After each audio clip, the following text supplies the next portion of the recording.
Well, hey guys, what is up? What is going on out there today? Yes, Brent Abel here, webtennis.com. Another episode of, I don't know what we're titling this other than a short message for you. And the title of today's message is Here's How You Can Make Your Improvement Inevitable. What I want you to do is I want you to think right now, what's one part of your game that you would love to absolutely just nail? Just make just make it better. And knowing that when you did that, whether it's stroke technique, whether maybe it's a type of shot choice, right, court positioning, maybe it's more physical, maybe more mental, whatever it is.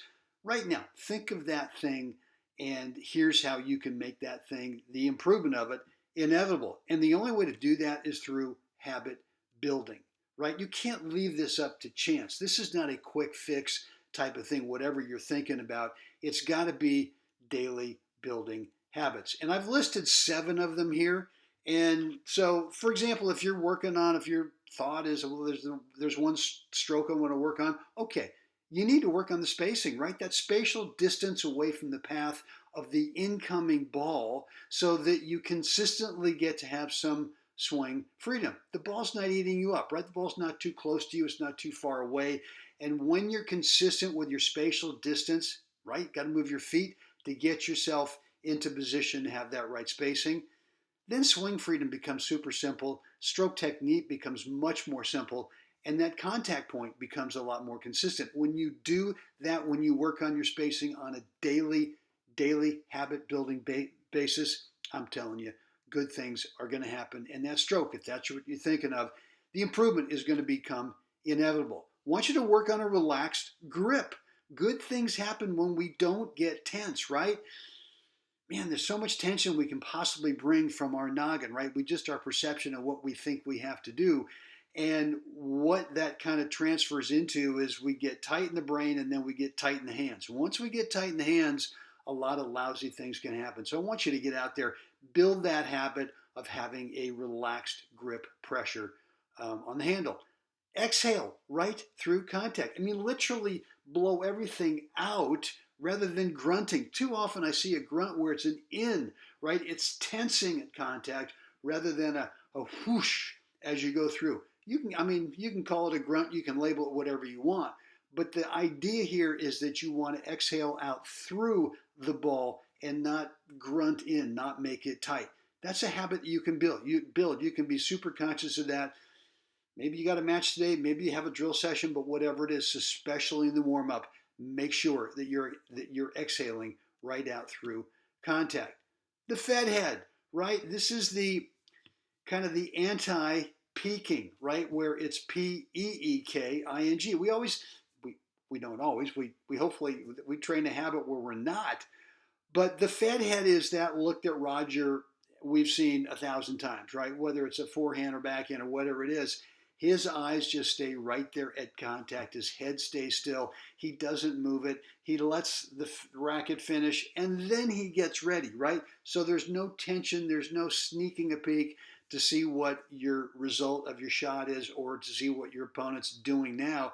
You don't need to do that. You really need to practice that Fed head. Next one is your between points routine.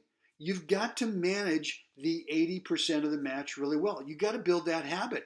Don't get sloppy with it. If you're playing a match, you got to make sure that what you're doing between points is really setting you up to be able to play the next point as efficiently with as much clarity as possible. And the only way you can do that is to control how you spend your time, that 80% of the match, right? Which is between points. Only 20% of the time are we actually playing the point.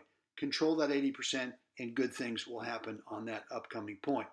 The next one is drill and sprints. Okay, let's do the first part, the drill. If you're working on a stroke, obviously you've got to go out there and you've got to drill it. You got to practice it. You got to find a practice partner. I don't want that excuse, hey, I can't find anyone to practice with.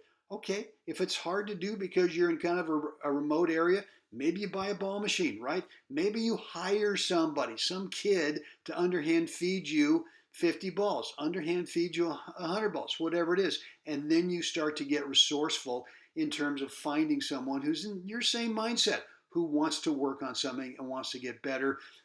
Ask them, hey, look, if you'll give me the first 15 or 20 minutes, I'll then reciprocate and do whatever you want for the next 15 or 20 minutes. Now you're a good 40, 45 minutes into it, and now you guys can play a few points, whatever it is. But you got to get resourceful. You got to get creative with finding that drilling partner. You can do it. Sprints. Look, I like to do 5, 6, 7 sprints after every practice session because not only is it a great fitness exercise, but it also, I try to sprint in a way from one fence to the next fence, 120 feet. Obviously, you got to sprint, around the side of the net, and I just try to sprint with seeing how quiet I can move with keeping my head still. So when I'm moving, I'm looking at a spot over in that fence I'm sprinting towards and trying to keep that little spot from moving up and down, so that I train myself in points. I build this habit in points that when I move, my head is very still. You can do the same thing. And once you start doing that, your spacing gets better, your point of contact gets much more consistent, and your confidence, guess what? Starts to go up. So that's a great habit to build. Is that drill and then the sprints. And then the last thing is, let's be real. Let's talk about the kitchen. If you need to drop some weight, then you got to drop some weight. If you're really into this thing where you want to get better at something, where you want to make your improvement inevitable, you got to get the kitchen right. And that might mean dropping some weight. That might mean changing your diet. That might mean getting more sleep, right? That what you eat, when you eat, you get better sleep, right? So, and maybe what you eat. Look, I mean, for me, I have to really reduce as much wheat, as many carbs as possible, because for me, it just kind of gives me a brain fog. I want to have clarity out there. So the fewer carbs I eat, processed food, the more clarity I get, the better it is. Look, the other thing I've got for you is the big difference maker for me this year, 2023. 8 gold balls in the last 13 months now. Won the doubles title, won the world doubles title in Mallorca in October, and just won a lot of category twos, along with it was a great year. It was a great year for me. The missing piece has been mindset training. It's 5 habits that I developed, I came up with, that had just made a huge difference for me this year. And so if you're finding that the biggest challenge we have, the biggest problem is that we tend to play better in practice, right, than we do in the match.